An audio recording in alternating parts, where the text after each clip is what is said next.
example, if they like a strong accent, they can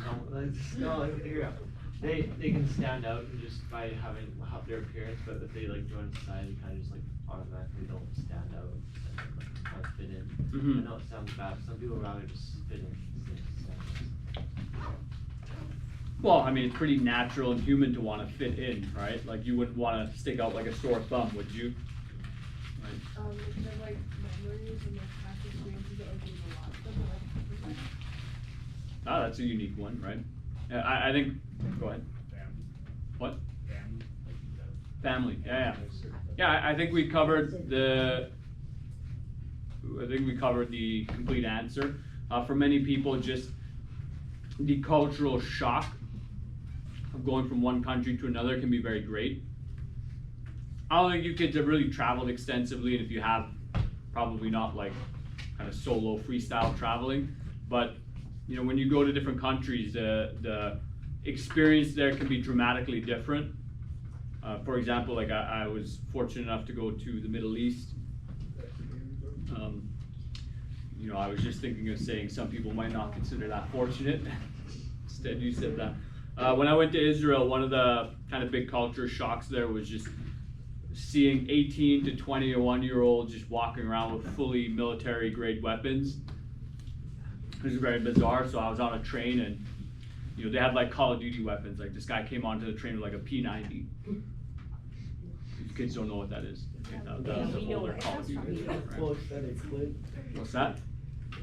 So, sometimes you see some people with like full on like extended clips. Were For they sure. just, were they just civilians? Or were they like No, so Like, no, it wasn't just like your neighbors walking around with guns all the time just in case. They were part of the military.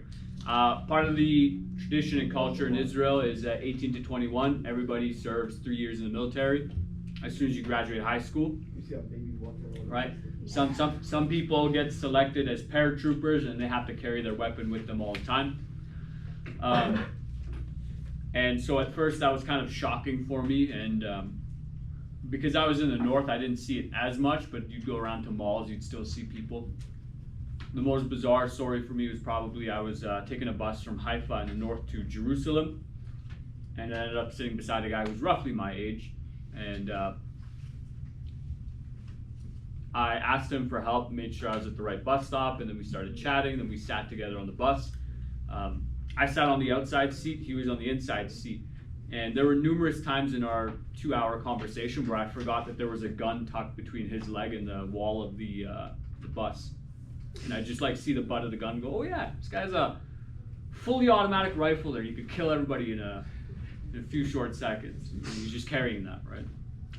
And there was a lot of soldiers as you get to Jerusalem and Tel Aviv and whatnot. So, anyways, integration, right? So some people might experience a dramatic amount of cultural shock and that they're not able to integrate.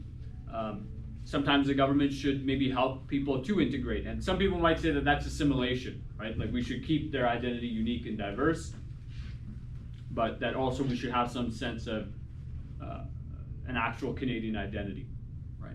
Because you can't be everything, right? You do have to limit yourself to some extent.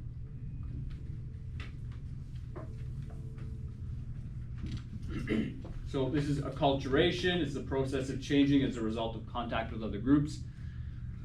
I would assume that the only difference between this and assimilation is that this might be a little bit more voluntary or natural, or might happen over a period of time rather than kind of forcibly.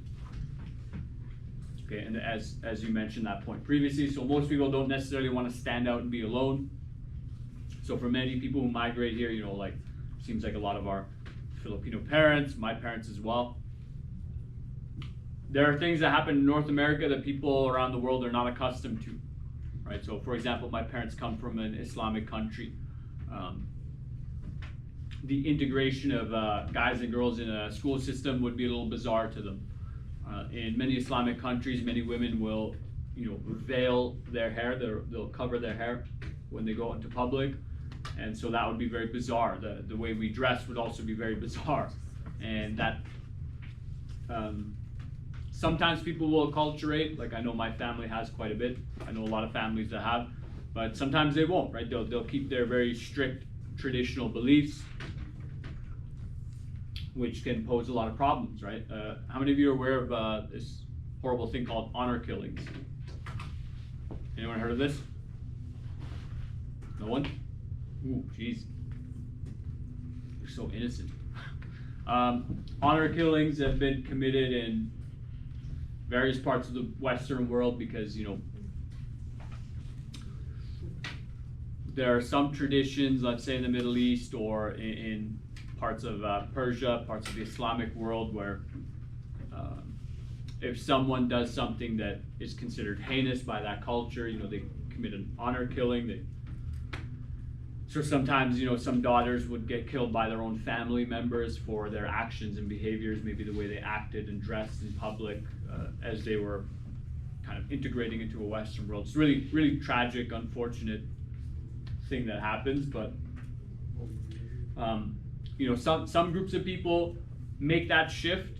They acculturate, they integrate a lot better than other groups. Some groups are very, very, let's say, dogmatic about staying in their beliefs. And, you know, there might be a benefit to one or the other. There might be a benefit to creating something in the middle.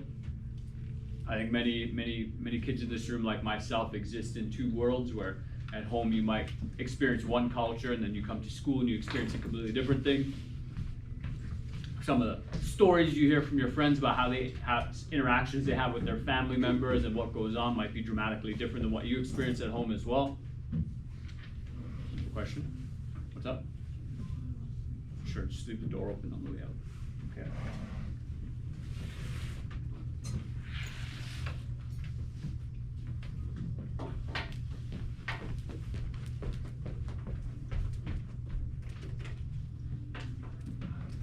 Here's an example I think your textbook brings up. There's a case study there about acculturation in chapter 5. So sometimes it's not just about people are moving, but adapting and responding to a modern environment. So you know, with the addition of modern technology and creating a global network of trade and economic, or global network of economics, many groups of people have to adapt and adjust. So here's a group from the Andes Mountains. Do you know where the Andes are? Anyone? I'm pretty sure there are mountains in South Africa. I think Peru. I think they go through Peru as well. But what's happening with this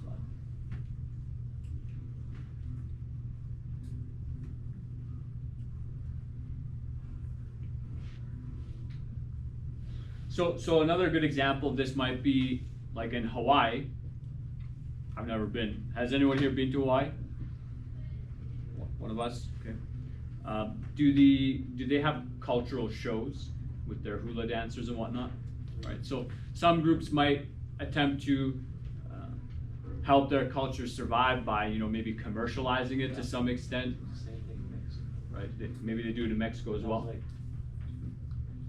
It was like they did like a whole show in like a big stadium. They had like a whole bunch of different games all at once. And they're doing this for tourists. Probably, like they had like a whole like fake hockey thing where they had like a ball on fire and run around barefoot in the sticks. Might be like a local sport or traditional sport. Okay. So some indigenous groups will, you know, try to keep their culture alive by commercializing it, as mentioned. Some groups are not as interested in that. I know, like, for many indigenous groups in North America and Canada, it's not like you can go somewhere, pay for a ticket to see indigenous, let's say, ceremony, right? Many people, like, it's open. I'm sure many of these ceremonies are open invitation. Anyone can go and watch, but they're not commercializing it to the point where they're selling it. I think in Hawaii they do that quite a bit, from my understanding. Again, I've never been.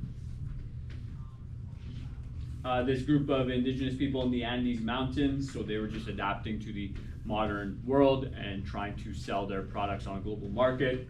through cooperatives, which are businesses owned by many members who all profit equally. These are very common amongst women in many underdeveloped nations in an attempt to boost their families' income. I think. We'll wrap up pretty quick and then we'll do some more tomorrow.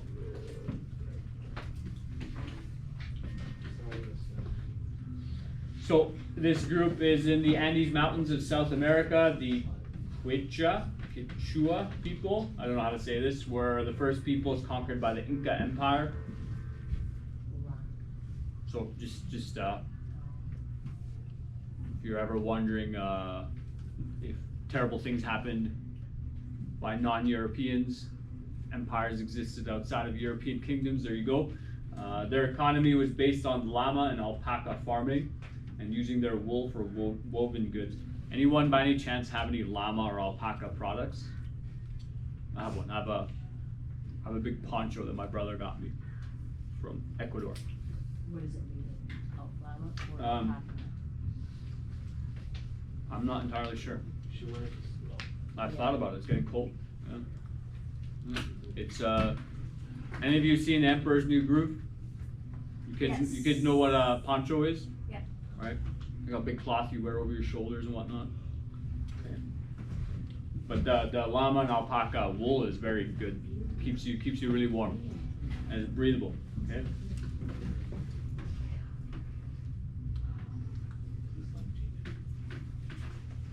What's life changing?